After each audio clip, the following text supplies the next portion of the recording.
começar. Vou tirar uma pessoa, você diz.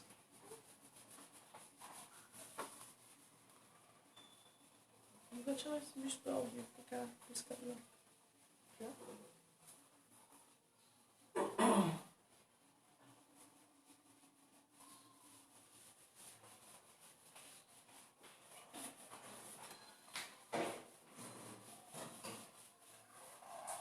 Tem uma pessoa.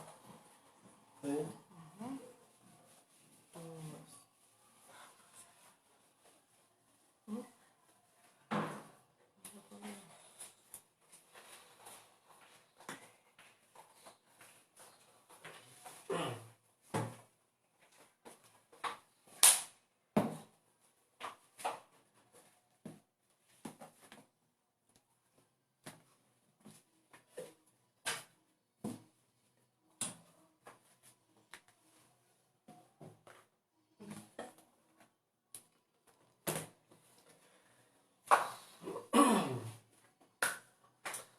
Ok. Muito bom dia a todos que estão nos acompanhando nesse dia que traz muitas saudades e é um pouco difícil repetidamente fazendo cultos à distância. Eu confesso que estou fazendo por pura obrigação, não obrigação ruim, mas a obrigação ministerial, a obrigação de dar algum momento de alguma interação aos irmãos a quem tenho servido, mas o meu prazer seria estar mesmo junto com os irmãos. Isso faz muita falta. Mas então, imbuídos do sentimento de obrigação justa, necessidade de fazer o que tem que ser feito, aqui estamos. Mas se porventura eu não tiver com o rosto mais agradável possível, esse é um motivo. E sinceramente eu quero continuar tendo esse sentimento. A congregação, o congregar, o ajuntamento solene, a reunião do povo de Deus, é algo que o próprio Deus pensou, é algo que Jesus Cristo estipulou, é algo que a palavra de Deus diz que deve existir. Então, meu coração tem sentido muita falta disso e eu louvo a Deus por isso. E eu não quero forçar, não quero fazer força contra esse sentimento, não. Eu espero em Deus muito em breve, que essa necessidade, esse desejo seja suprido. Eu espero que você, enquanto um crente em Jesus Cristo, tenha a mesma percepção e o mesmo sentimento também. Mas vamos nós precisamos continuar nos nutrindo, e é o que eu quero fazer nessa manhã mais uma vez, pensando, como sempre, especialmente nos irmãos a quem eu tenho servido nesses últimos meses. Os irmãos lá de Redenção, os que estão em Acarape, os irmãos aqui do Timbó e do Vila das Flores. Então qualquer dificuldade aí com áudio ou com imagem, você dá um toque aí que as minhas filhas estão atentas e observando aí. Estou aqui mais uma vez com minha família e nós vamos orar ao Senhor pedindo a sua bênção para esse tempo. Senhor nosso Deus e Pai, no nome de Jesus Cristo, de acordo com a vontade dEle, nós queremos te pedir que nos abençoe a vida, a alma, a mente, o coração, nos fazendo ter esperança, confiança e paciência em meio a essa situação atual. Pedimos que a tua boa e poderosa mão nos ajude, nos conduza e também venha a pôr um fim nessa situação. Segundo sua vontade, te pedimos isso. Ajuda que o teu povo esteja de fato sentindo a vontade, fome, desejo ardente da vida congregacional. Pois não fomos nós que inventamos a congregação. Então, esse sentimento, esse desejo, essa necessidade de vivê-la também não partiu de nós. É obra tua. E te agradeço por ser realidade na minha vida. Ajuda que seja na vida de cada um dos seus filhos.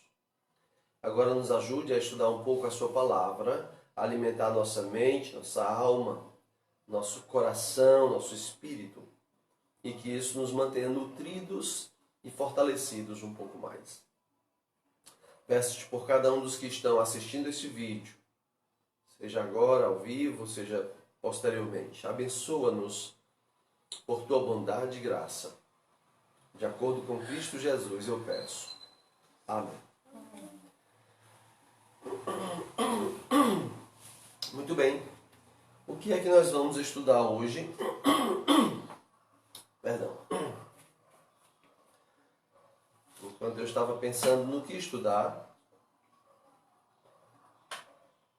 tentando pensar em algo que fosse comum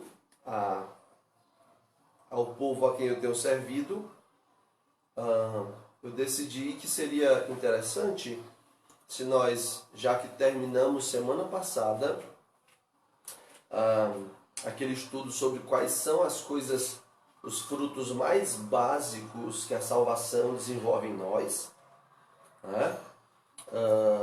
Depois de passar pelos cenários nos quais, de como isso acontece, e então os frutos invisíveis da salvação, os frutos visíveis, que são 5, né? Vocês lembram dos 5? Qual é o primeiro? Oração. Segundo? Meditação. Terceiro? Congregação. Quarto? Proclamação. E o quinto? Contribuição. Muito bem. E aí, falando sobre isso, e como é que eu vejo que eu estou crescendo nisso, porque é necessário, foi a nossa última lição. Nós temos 5 elementos básicos, fundamentais, e nós temos 7 dias na semana.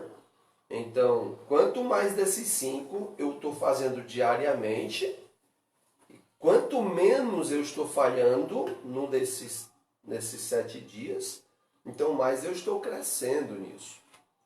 Então, fiz alguns gráficos mostrando que é necessário crescer, apesar do nosso crescimento não ser uma linha perfeita, mas precisa ser uma linha crescente mesmo com as suas falhas.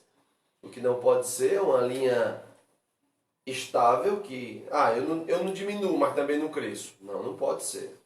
Não existe essa neutralidade. Ou cresce ou cai. É assim que é.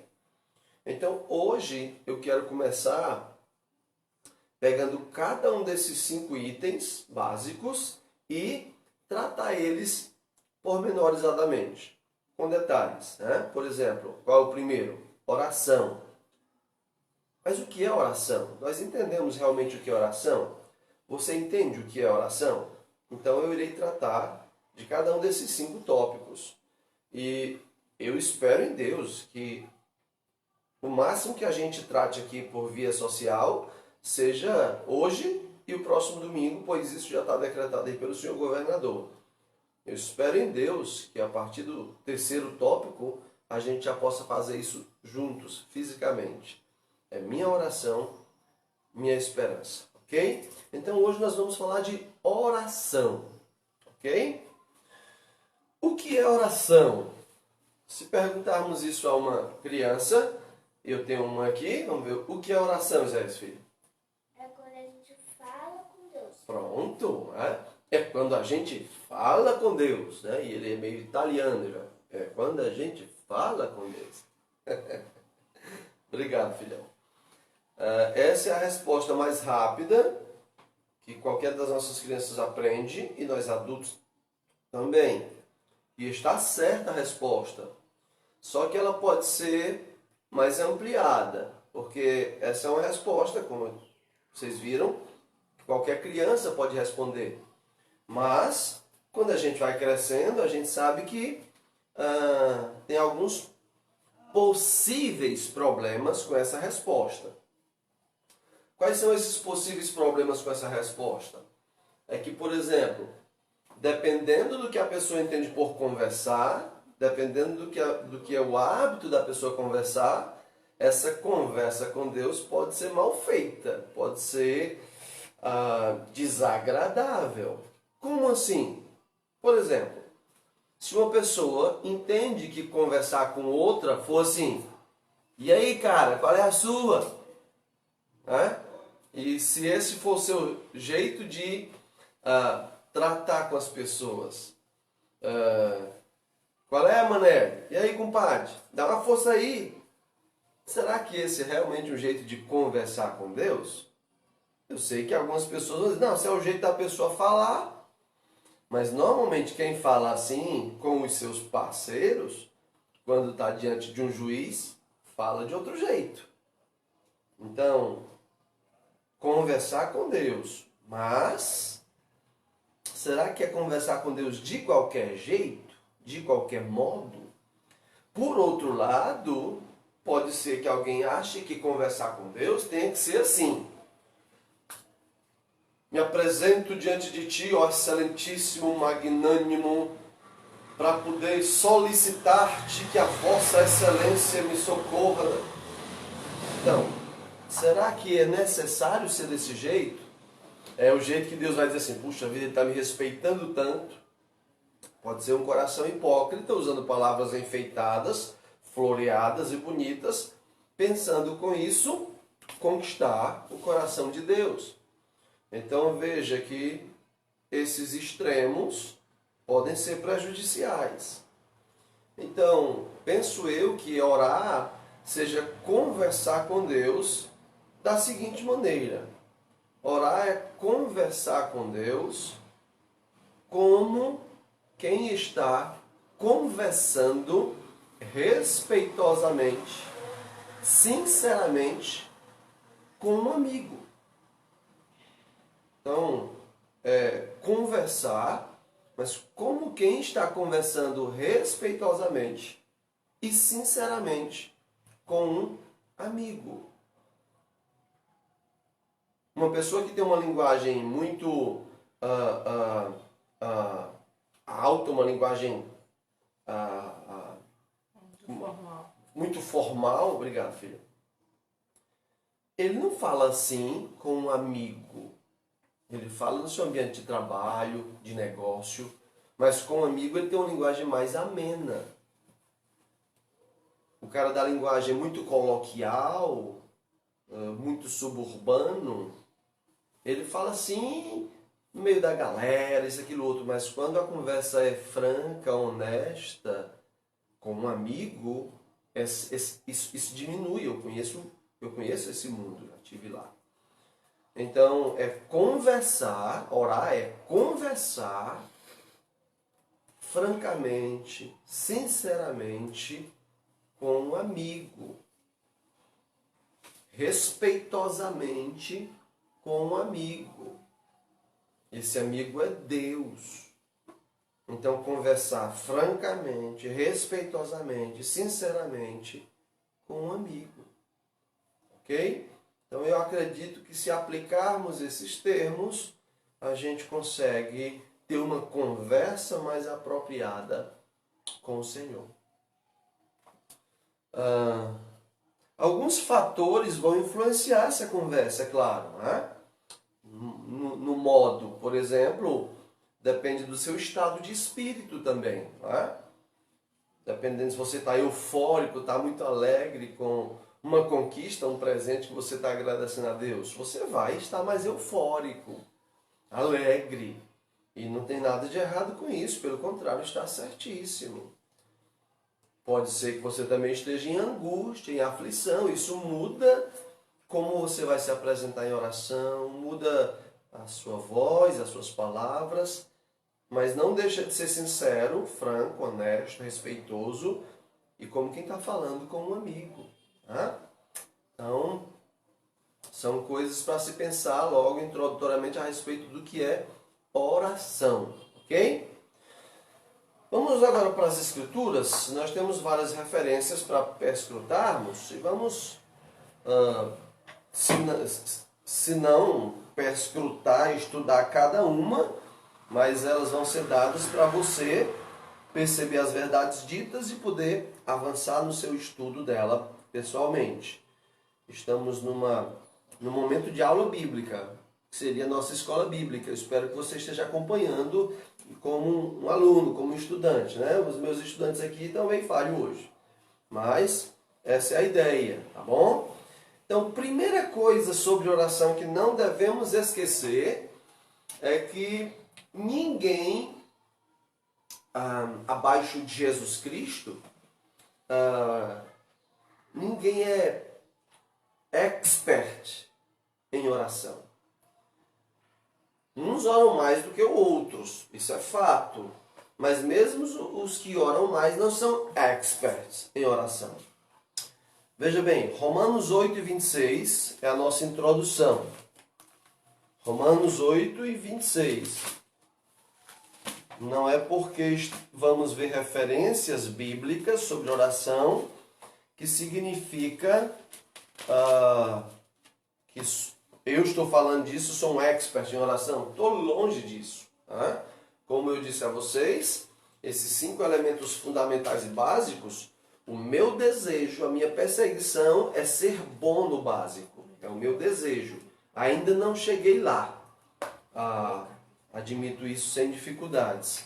Sem dificuldade de falar, mas com dificuldade interna, que eu queria ser bom no básico, né? Eu queria já estar no ponto onde eu posso dizer assim, eu sou bom, eu sou nota 10 no básico.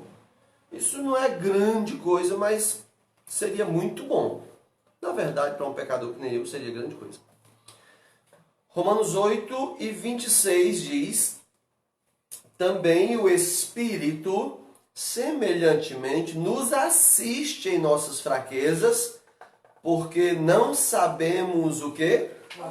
Não sabemos orar como convém. Mas o mesmo Espírito intercede por nós sobremaneira com gemidos inexprimíveis. Então aqui está o que é o expert, o profissional, o especialista em oração. Quem é? O Espírito Santo. Ele é. Ele sabe exatamente o que a mente de Deus pensa, ele sabe exatamente o que a nossa mente pensa. Então ele leva direitinho, como convém, para Deus o que a gente está falando, pedindo, pensando. Ele filtra isso, por assim dizer. Ele realmente nos assiste, nos presta assistência nessa nossa dificuldade de saber orar. Quem escreveu esse texto foi o apóstolo Paulo.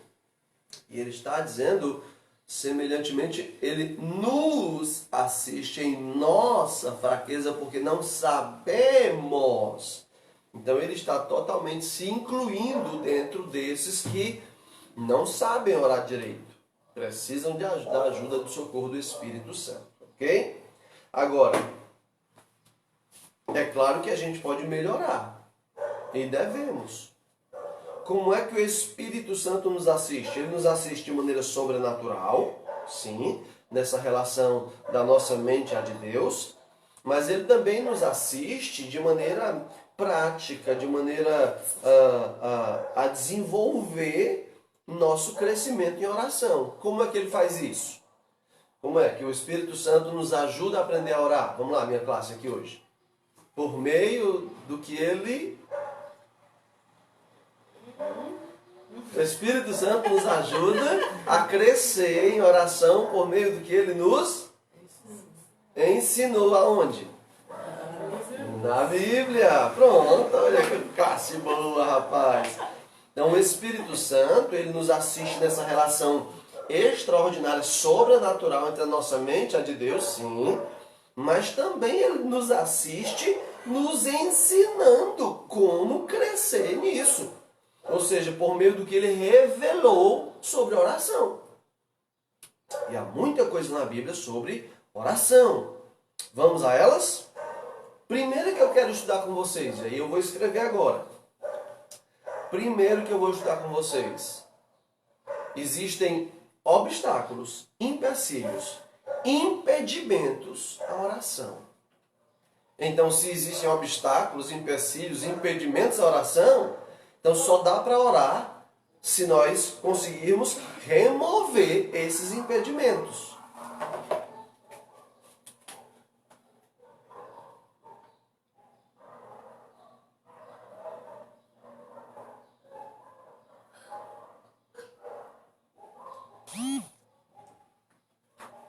Impedimentos à oração. Tá bem enquadrado aí? Tá. Beleza. Quais são as coisas que são obstáculos que nos impedem de orar? Que impedem a mim, a você e precisam ser removidos. O primeiro deles,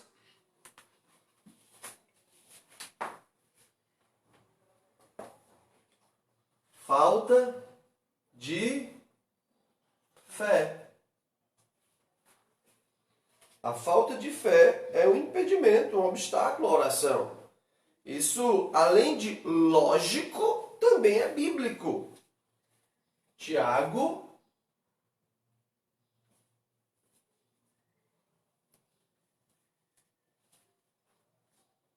1:6 e Hebreus 11:6. Tiago 1:6 e Hebreus 1:6. Hebreus 11:6. Vou ler aqui na sequência dos livros, porque... Ah, não. Sim, isso mesmo. Hebreus 11:6. Hebreus 11:6.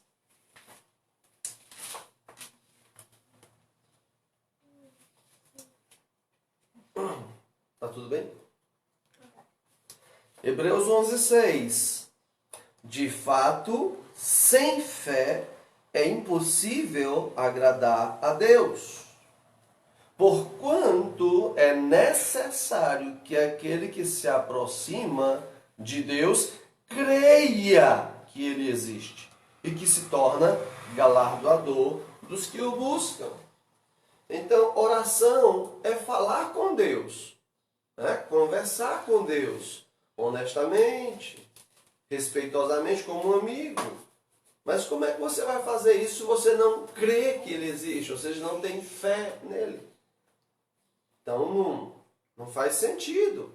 Nem faz sentido pela lógica. Como é que você vai querer conversar com alguém que você não acredita que existe? Tá? Por esse motivo, na minha compreensão dos elementos básicos da salvação, a oração, ela é o primeiro, porque você pode até ler a Bíblia sem crer em Deus. Algum problema? Eu tô pedindo para repetir a referência de Romanos. Ok. Isso, interaja, né? Romanos. Foi a introdução, tá certo? Romanos 8:26.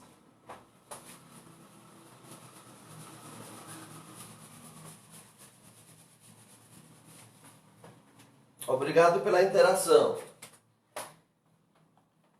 Introdução. Romanos 8:26. Ok? Eu vou logo adiantar que esse texto é a introdução e também é a conclusão. Ok? Nós não sabemos orar e nós vamos estudar como e no final vamos lembrar que nós ainda não sabemos e precisamos do auxílio do Espírito Santo. Ok? Então agora vamos para os impedimentos da oração. Impedimentos.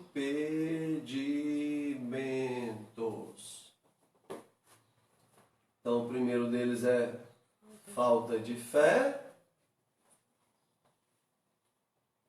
Estamos em Hebreus 11:6 e vamos para Tiago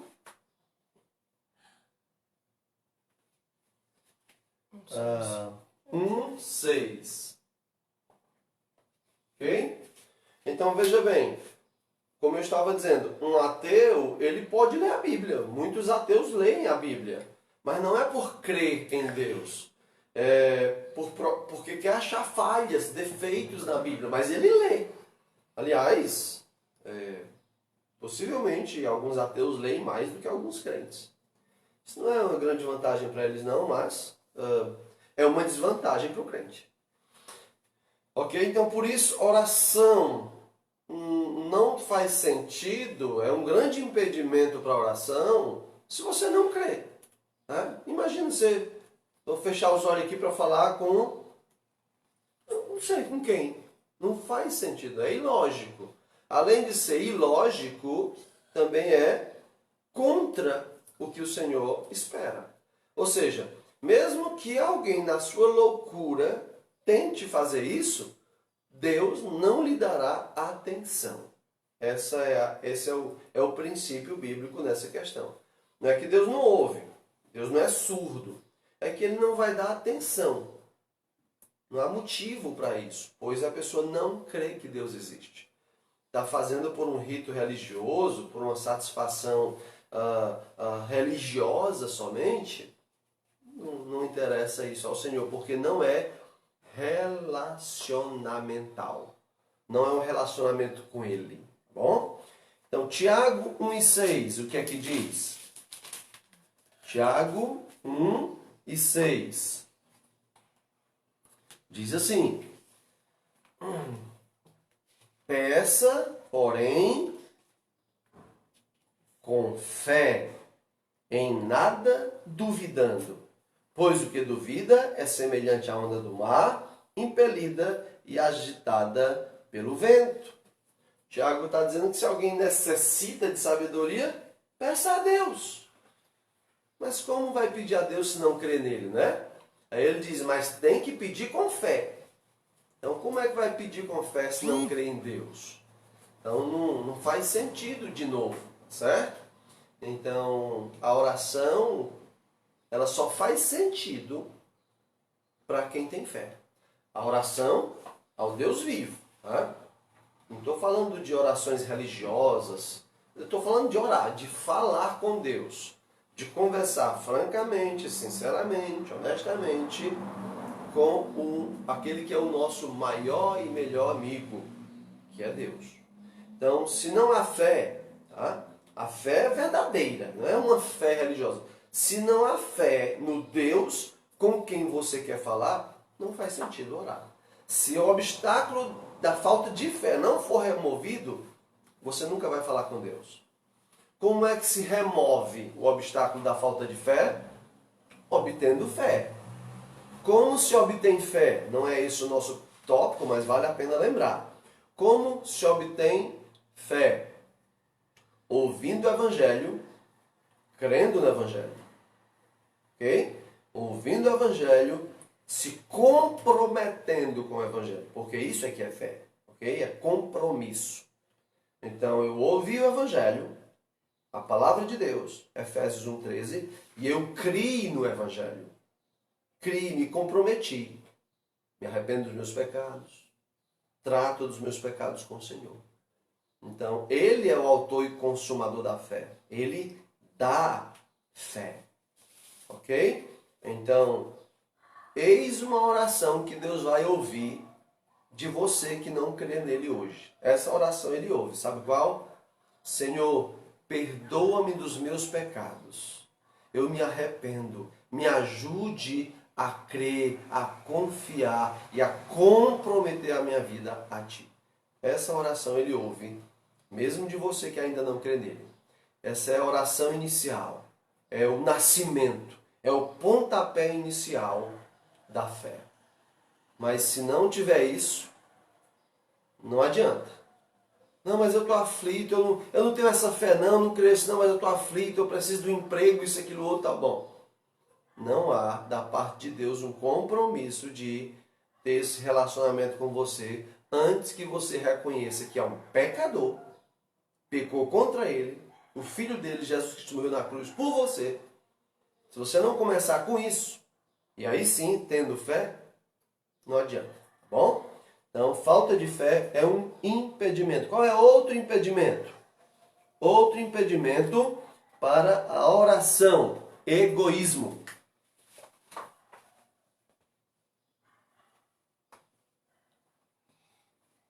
Egoísmo é um impedimento à oração. Tiago 4:3.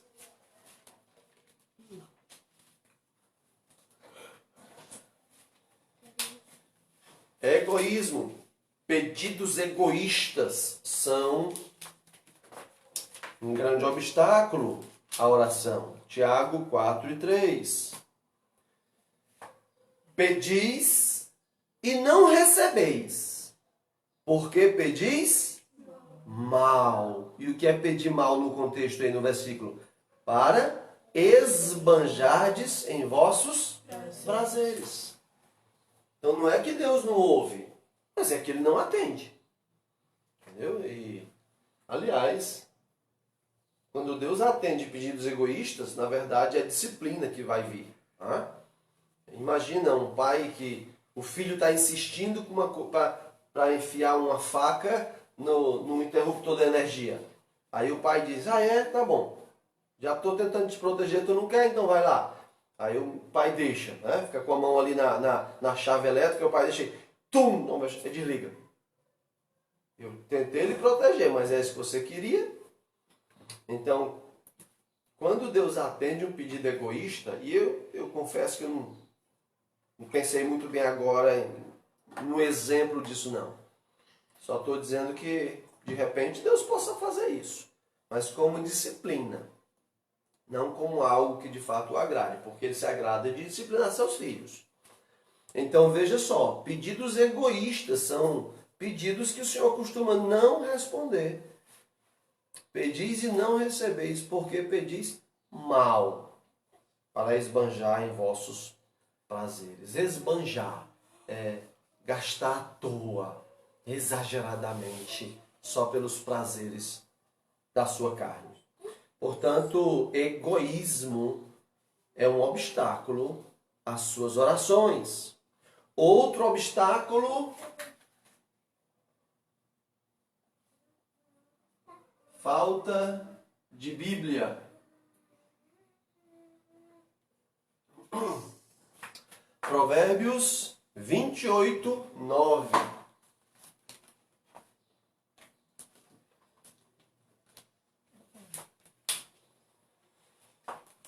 Falta de Bíblia. Eu preferi colocar assim, mas a ideia é não dar atenção às Escrituras, ok? Então, em vez de botar tudo isso, falta de Bíblia. Não tem Bíblia. Você não tem apreço à Bíblia.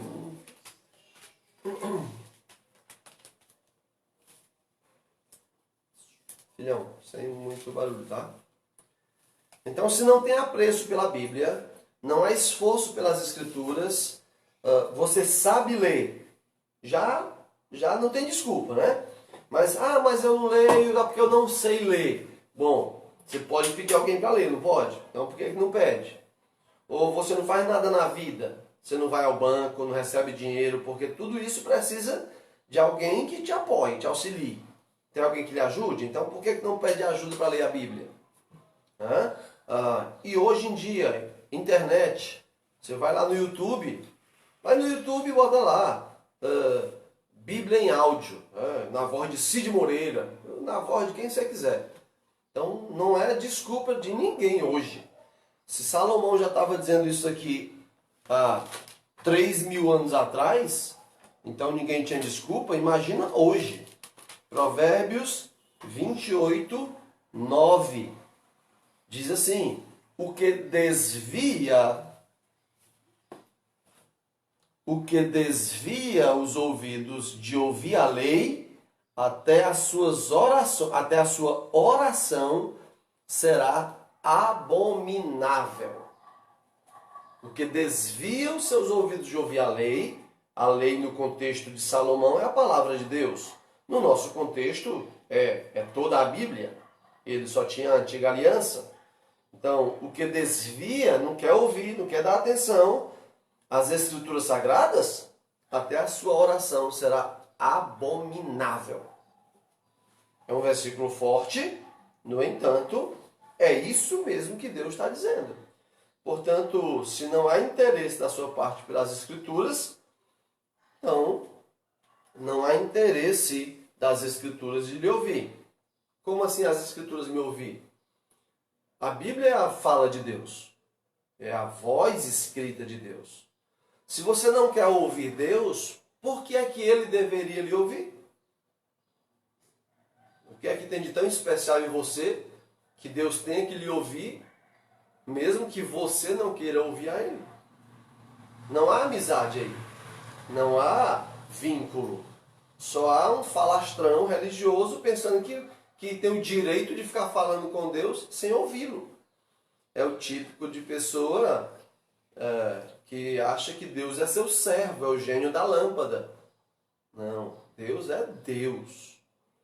Cale-se diante dele toda a terra.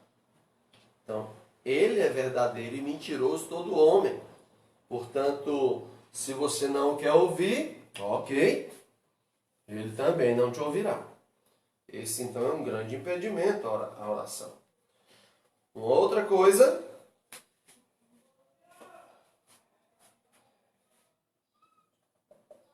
falta de perdão. Falta de perdão. Mateus 6, 14 e 15.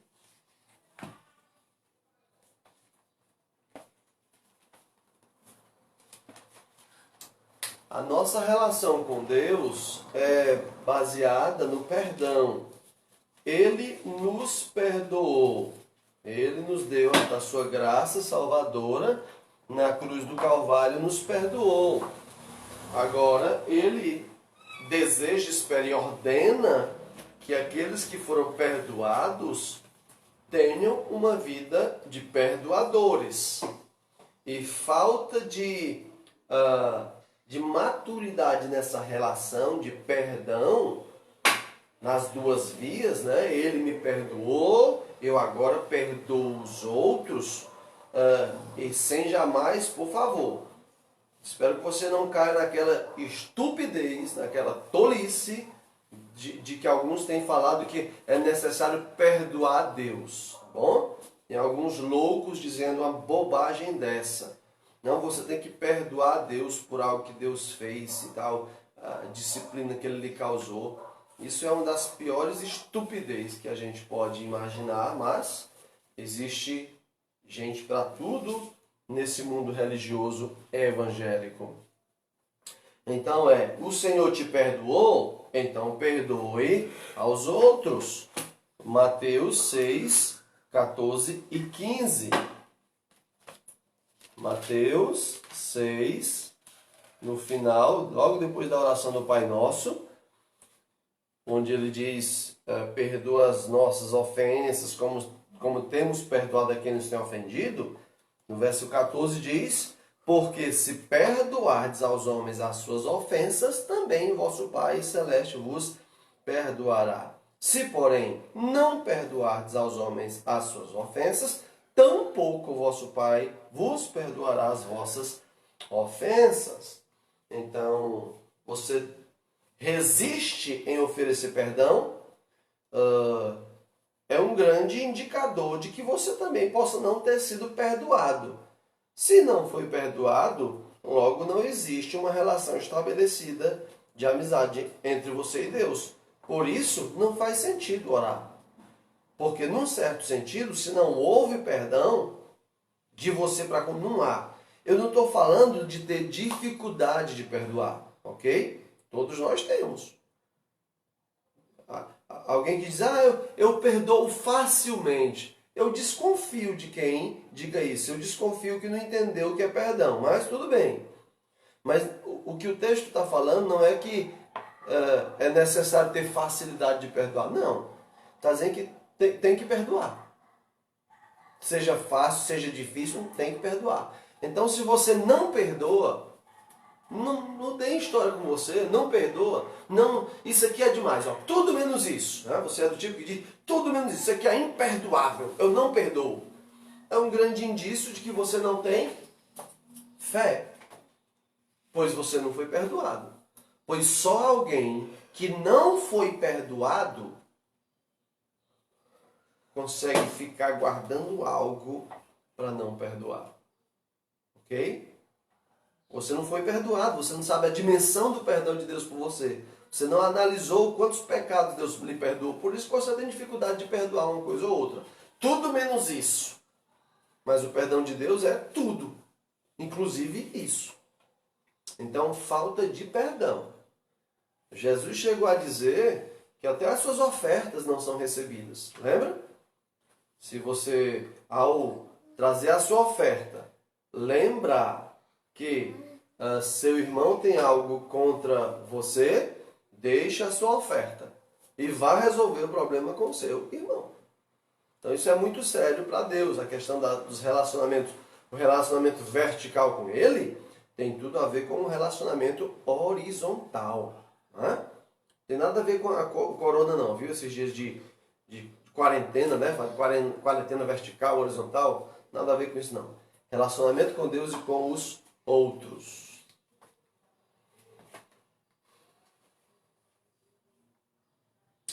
E, por fim, o último impedimento. Presunção religiosa.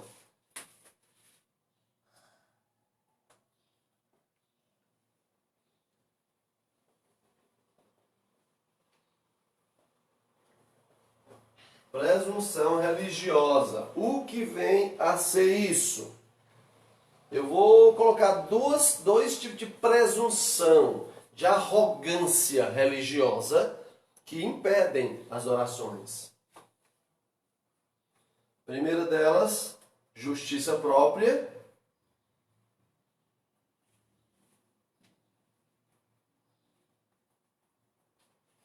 E a segunda delas é a repetição.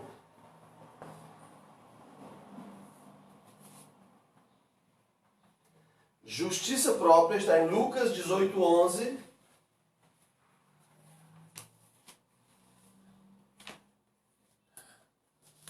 E repetição em Mateus 6:7.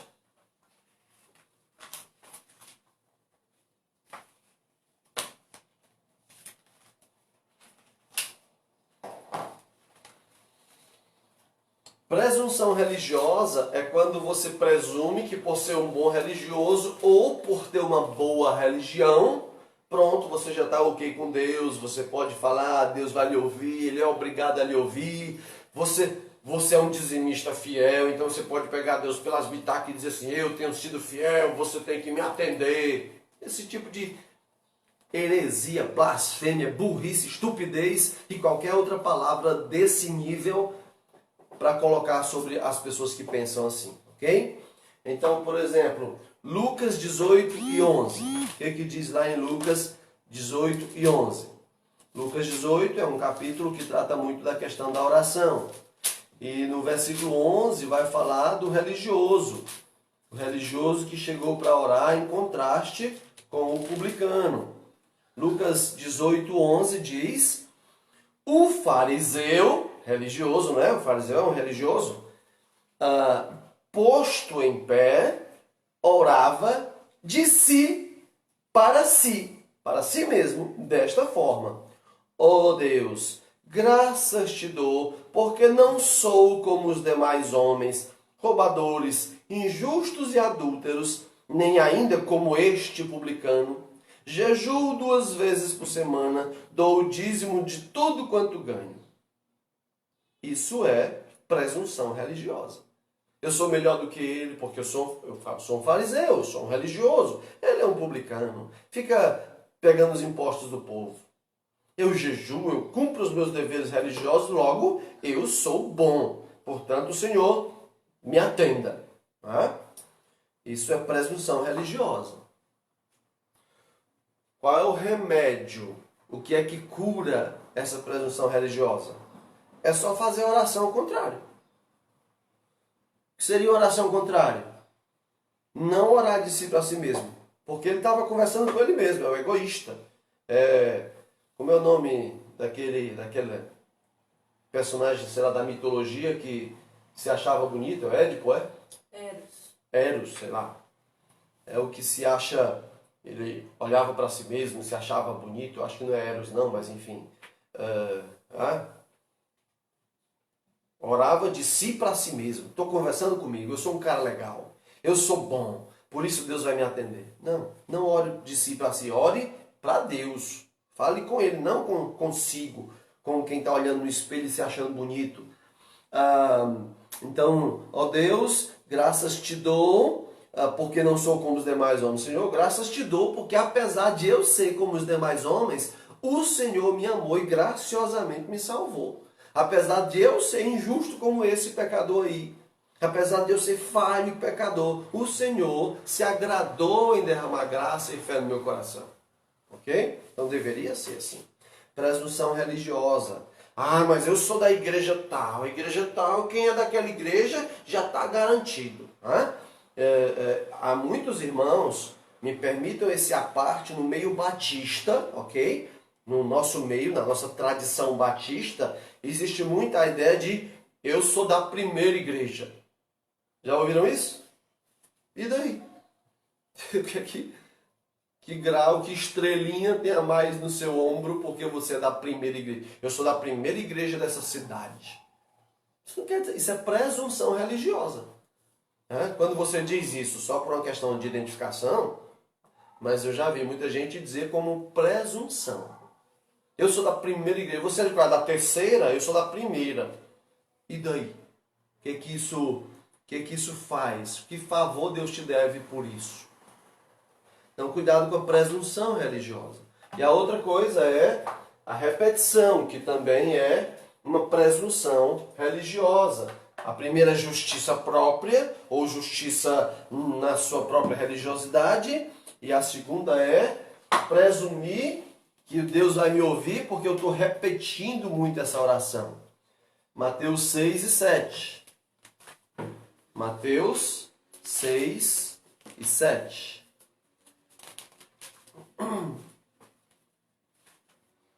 Diz assim a palavra do Senhor: Tu, porém, quando orares, entra no teu quarto e fechada a porta, orarás a teu pai que está em secreto, e teu pai que vem em secreto te recompensará. Verso 7. É isso mesmo, era para eu ter lido 7. E orando, não useis de vãs repetições, como os gentios, porque presumem que pelo seu muito falar serão ouvidos. Não vos assemelheis, pois, a eles, porque Deus, vosso Pai, sabe o de que tendes necessidade antes que lhe peçais. Ok? Por esse motivo, nós, cristãos bíblicos, a gente não tem oração repetida. Por exemplo, quando nós citamos o Pai Nosso, nós citamos por uma prática, um exercício de memorizar as Escrituras, porque o Pai Nosso são referências bíblicas, são versículos bíblicos. Mas não repetimos como quem está orando, por exemplo. É um equívoco cristão, religioso, achar que a repetição do Pai Nosso, por exemplo, vai lhe trazer bênção. A ideia do terço. Tantos Pai Nosso, né? Penitência. Você vai lá, se confessa para o padre, e o padre diz, ok, vai lá e reze 10 Pai Nosso. Aí o cara reza, repete 10 Pai Nosso, pronto, estou perdoado. Isso não existe. Pelas Escrituras, isso não existe. Existe tradicionalmente inventado pelos homens na Igreja Católica Romana. Na igreja, uma igreja que preza por uma fé bíblica, não existe uma fé, uma oração que repetida vai trazer bênção. Não existe, ok? Vãs repetições. Agora, cuidado para não confundir isso. Algumas pessoas acham que, por exemplo, alguém que está pedindo pela salvação de um familiar ou de um amigo, e toda semana no culto de oração pede pela salvação desse amigo. Alguém, está repetindo. Não é isso não. Vã repetição é exatamente o que eu acabei de dizer. É achar que eu vou repetir essa oração, é transformar a oração num mantra. Então, Pai Nosso que está no céu, santificado. Já viu a pessoa fazendo isso? Pai Nosso que está no céu, santificado. Pai Nosso que está no céu, perdoa as ofensas que nós mas ele vai no mal. Amém. Uma vez. Pai Nosso que está no céu, santificado seja o nome. Já viu? Jogador de futebol, né? Time de futebol quando entra. E acha que porque fez aquele negócio lá, vão ganhar aquele jogo. Então, vã repetição é isso, tá certo? Isso é presunção religiosa. É o tipo de coisa que vai atrapalhar a sua oração, ok? Então, impedimentos à oração: falta de fé, egoísmo, falta de Bíblia, falta de perdão, presunção religiosa. Ok? Então eu espero que você esteja dando atenção, anotando, qualquer coisa, volta lá depois no vídeo que vai ficar gravado aí. E aí faça bom proveito dessas observações.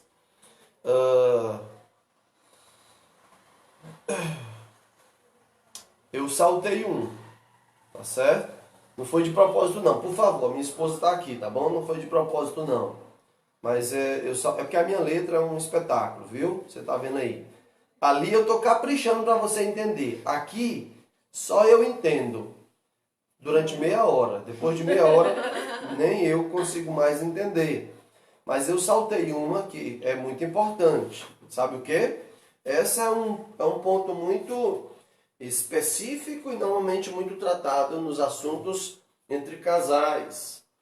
1 Pedro 3:7 vai dizer que devemos ter cuidado para as nossas orações não serem interrompidas. Filha, pai, deixa ele quietinho que vai ficar sem nenhum problema. Sente direitinho que não tem problema nenhum. 1 Pedro 3:7.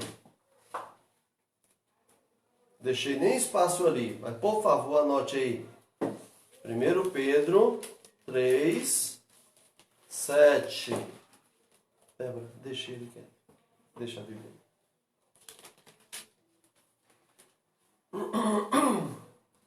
Maridos, vós igualmente vivei a vida comum do lar, com discernimento e tendo consideração para com a vossa mulher como parte mais frágil. Tratai-a com dignidade, porque sois juntamente herdeiros da mesma graça de vida, para que não se interrompam as vossas orações. Ok? Então o apóstolo Paulo está pontuando que, especificamente os maridos, eu e você marido, zele pelo seu relacionamento com a sua esposa. Ok? Esse relacionamento com a esposa não estando bem, isso traz problemas à sua relação de oração, à sua relação com Deus. Talvez eu saltei porque isso também está incluso na questão de falta de perdão, ok? Quando tem dificuldade de relacionamento, de perdão no trato da esposa com o marido, então há dificuldades aí, do marido com a esposa. E é claro que isso é um princípio, não é somente do marido para com a esposa. Especificamente esse versículo é. Mas imagina uma esposa que não é submissa, que não respeita o marido, isso é a mesma coisa. As suas orações também são interrompidas. Ela não está tendo uma vida de relacionamento, de perdão, de boa relação mesmo com o seu esposo. Então, esse texto cabe muito bem dentro da questão relacionamental, como eu estava falando. Se não há um bom relacionamento com as pessoas, com seus irmãos, então como vai ter com Deus? Então aí é um específico para casais, especialmente para maridos, cuidemos disso, tá certo? Muito bem. Então esses são alguns impedimentos para as nossas orações. E eu vou passar para o segundo tópico, e eu acho que só vai dar mesmo para ele hoje, ok? Qual é o segundo tópico? Eu vou apagar aqui, tá bom? Qualquer coisa, depois você volta lá no vídeo e verifica o que é que você precisa anotar, tá bom?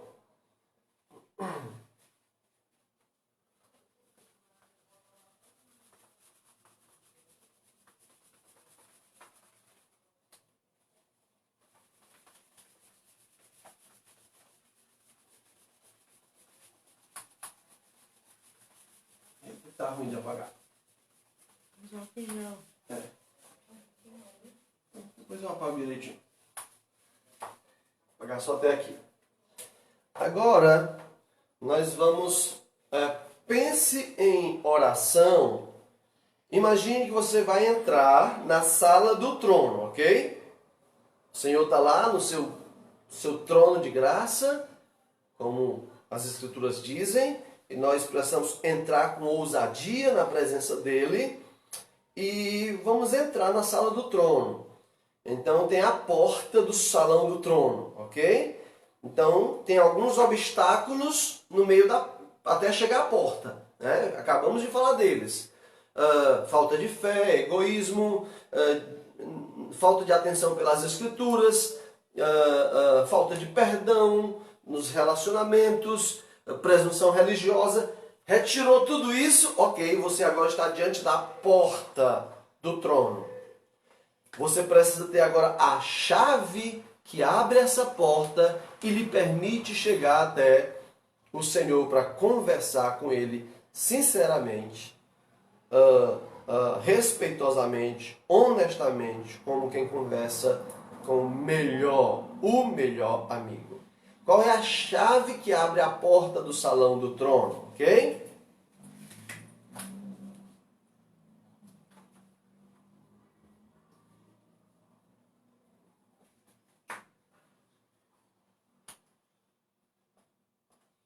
Qual é a chave, né?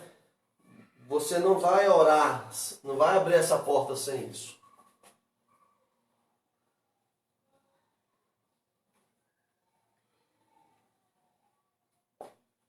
O nome de Jesus. Por isso a oração cristã, bíblica, evangélica, normalmente é em nome de Jesus. Ok? Nós oramos, e seja no início da oração, seja no final, nós clamamos a Deus, ou no começo e no fim, que estamos orando em nome de Jesus. Agora, antes de dar as referências bíblicas, deixa eu dizer o que isso significa. Porque a maioria das pessoas pode ter uma ideia errada sobre o que significa falar em nome de Jesus. Falar em nome de Jesus não é um código religioso. Ok? Isso pode acabar caindo em presunção. Eu estou orando, e aí no final eu digo em nome de Jesus. Pronto, Deus vai me ouvir, vai me atender porque eu falei a frase em nome de Jesus. Não. O que a Bíblia quer dizer com orar em nome de Jesus significa orar de acordo com o que o nome assinaria. É isso que significa. Orar em nome de Jesus significa dizer, eu estou orando, estou pedindo por algo que eu sei que Jesus aprova. Eu estou crendo, estou consciente, creio firmemente que Jesus aprova isso. Ele assinaria com o seu nome isso que eu estou dizendo. É isso que significa orar em nome de Jesus. Nesse sentido, você pode às vezes até orar e no final ou no começo não falar em nome de Jesus. Se a sua oração ela é conforme a vontade de Jesus, então isso é em nome de Jesus. Não é problema falar em nome de Jesus. Mas é problema se você faz uma oração no seu nome e no final quer colocar o nome de Jesus. Tá? Quer fazer uma declaração sua, com seus pensamentos, e no final bota o nome de Jesus. Exemplo, certa vez eu estava num táxi, indo para o interior, já faz tempo, mas ficou marcado esse exemplo, e um senhor estava conversando com seus amigos, era um táxi coletivo que a gente pegou, e ele conversando com os colegas, dizendo que em nome de Deus, ele disse, em nome de Deus ele ia adulterar. Ele disse que a esposa trouxe a irmã para casa dele, e era muito bonitinha e tal, e que em nome de Deus ele ia pegar aquela cunhada. Então eu questionei nesse sentido, eu disse, senhor, como vai ser em nome de Deus, se Deus já disse que não quer isso? Ele ficou todo errado e ele ainda disse assim, é porque tudo que eu faço é em nome de Deus, meu filho. Ou seja, cuidado para você não estar nesse erro. Por exemplo, Senhor, eu estou com raiva daquela pessoa. Eu espero que ela não consiga o emprego que ela tanto quer, em nome de Jesus. Isso não é em nome de Jesus, isso é em nome do seu pecado. Tá? Em nome de Jesus seria, Senhor, perdoa aquela pessoa. Ajuda ela a entender que errou comigo, abençoa a vida dela. Olha para a situação dela, abre a porta de emprego para ela. Em nome de Jesus. Isso é em nome de Jesus, ok? Então, que fique bem claro que usar a expressão em nome de Jesus não é um código, um carimbo, que não importa o que você disser, se você disser em nome de Jesus, Deus vai ficar todo bobo, vai dizer, você pediu em nome de Jesus, então eu vou abençoar o seu adultério. Você pediu em nome de Jesus, em nome do meu filho amado, então eu vou abençoar a sua raiva contra aquela pessoa. De forma alguma, ok? Em nome de Jesus significa de acordo com Jesus. De acordo com aquilo que Jesus colocaria o seu nome. Ele assinaria essa minha oração. Então, João 14.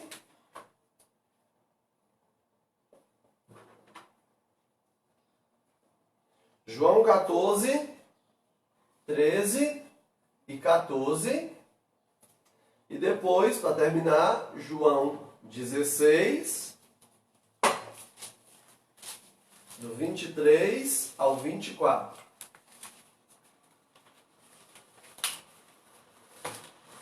João 14,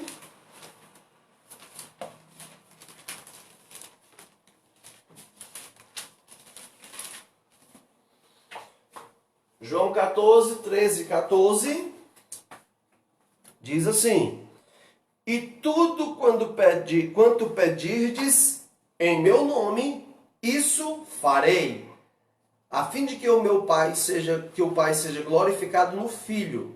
Se me pedirdes alguma coisa em meu nome, eu o farei. Então pegue isso e aplique ao que eu expliquei. Não é que Jesus vai se render se você falar o nome dele. Se você fizer alguma coisa, se você pedir alguma coisa que está de acordo com minha vontade, eu faço. Ok? Por quê? Porque a vontade dele... Qual é a vontade do Senhor para conosco? Alguém lembra? Como é a vontade de Deus? Como é a vontade de Deus? Boa, agradável e perfeita. Você se garante ter uma vontade boa, agradável e perfeita? Eu não. Ele sim. Por isso é melhor fazer as coisas conforme a vontade dele. Vai sempre ser boa, sempre agradável, sempre perfeita. Por isso descansar na vontade dele é melhor. E João 16, 23 e 24. Naquele dia nada me perguntareis. Em verdade vos digo, se pedirdes alguma coisa ao Pai, Ele vos-la concederá em meu nome. Até agora nada tendes pedido em meu nome. Pedis e recebereis, para que a vossa alegria seja completa. Ok? Então a chave que abre a porta do trono, onde Deus dialoga, atende os seus amigos, essa porta é o nome de Jesus. Em que sentido? A vontade de Jesus. Quando nós entramos lá, é como se tivesse um detector, não de metal, na entrada da porta do trono de oração, tivesse um detector de intenção, digamos assim. Então, se a intenção é chegar lá e falar no meu nome, falar as coisas que eu penso, que eu quero e tudo aquilo outro e tudo mais, conforme a minha vontade, aí no final eu botei o nome de Jesus lá só para constar, então o detector logo pega, volte meu filho. Quando você entrar aqui no nome do meu filho, no nome de Jesus, quando você entrar aqui pensando como ele, desejando o que ele deseja, pensando como ele pensa, querendo o que ele quer, admitindo o que ele admite, então eu vou te ouvir. Por enquanto ainda não. É mais ou menos isso. Porque não faz sentido o Senhor ouvir os nossos egoísmos, desejos egoístas, carnais, só porque a gente está usando a expressão em nome de Jesus. Eu vou parar por aqui. O tempo se foi. Mas nós temos ainda alguns tópicos sobre oração. Hoje nós só falamos a introdução, que é o fato de que nós não sabemos orar e que é o Espírito Santo que nos ajuda sobrenaturalmente, da nossa mente para a mente de Deus e vice-versa, mas também nos ajuda sobrenaturalmente por meio da Bíblia, como hoje estamos fazendo. É o Espírito Santo que nos ajuda com isso. Vimos os impedimentos à oração e vimos a chave que abre o salão do trono de oração, que é o nome de Jesus, a vontade de Jesus. Se Deus nos permitir, na próxima ocasião, que pode ser no próximo domingo, mas quem sabe pode ser durante a semana, como eu estou me dirigindo especificamente à Igreja de Redenção, pessoal de Acarape, do Timbó e do Vila das Flores, Então fique atento aí, de repente a gente na semana já faz um outro para terminar esse daqui. Quem sabe na terça ou na quinta, fique atento aí. Eu coloco no grupo da igreja e também no Facebook. Mas nós vamos falar, por exemplo, onde é o melhor lugar para orar? É no quarto? É onde? Qual o melhor tempo de oração? Qual a melhor posição para orar? É ajoelhado? É em pé? É deitado? Pode orar deitado? E analisaremos no final o modelo básico de oração que Jesus Cristo ensinou, que é a oração do Pai Nosso, ok? Então, são alguns pontos que ainda falta a gente tratar. Por hoje é isso. Vamos orar por esse tempo que o Senhor tem nos dado uma boa ocasião de nos nutrir de instrução. Confesso que é meio desenchavida não ensinar a Bíblia, mas desse jeito, né? Eu sei que tem gente aí, mas eu olho para esse aparelho e só vejo um aparelho. Então, que o Senhor nos ajude a muito em breve estarmos juntinhos como deve ser. Eu usei a expressão desenchavida, né? Porque ontem eu estava falando com as minhas filhas sobre isso. Os mais antigos é que vão entender melhor isso. Mas desenchavida é isso, é essa coisa que é meio sem sabor, né? Por favor, me entendam, não estou falando das escrituras, eu estou falando dessa relação através das máquinas. Ela não é saborosa, não é. Ela é desenchavida, ela é sem sal, é insossa. E eu quero lamentar sempre isso. Eu espero que você também. Oremos. Senhor Deus, muito obrigado por esses minutos dedicados ao estudo da Tua Palavra, a aplicações dela na minha vida, nas nossas vidas, no que diz respeito à oração. Nos ajuda, Deus querido, por meio do Teu Espírito Santo, pela instrução que Ele nos dá pela palavra inspirada, e também, ó Deus querido, pela relação sobrenatural que Ele tem entre a sua mente e a nossa. Obrigado pelo Teu Espírito, essa garantia de que as nossas orações chegarão a Ti. Deus nos ajude a remover todos os dias, ó Deus, qualquer obstáculo que queira ficar entre nós e o seu trono de graça e de oração. Nos ajude em Cristo, pelo Teu Espírito, a removê-los diariamente por meio de uma consciência arrependida, confessora que confessa os seus pecados. E nos ajude, ó Deus, a entrar nesse teu belo salão, íntimo salão, por meio do nome de Jesus, por meio da vontade de Jesus, da mente de Jesus. Nos proteja, ó Deus, de equivocar-nos em qualquer dessas questões e sermos presunçosos na nossa religiosidade. Abençoe a minha vida e da minha família e cada um dos que estão assistindo esta mensagem. Para a Tua glória, Senhor. De acordo com a vontade de Jesus, em nome de Jesus, eu peço. Amém. Amém. Até às 18 horas, quando estaremos então dando um estudo bíblico mais voltado para o que seria o nosso culto dominical. Tchau, tchau.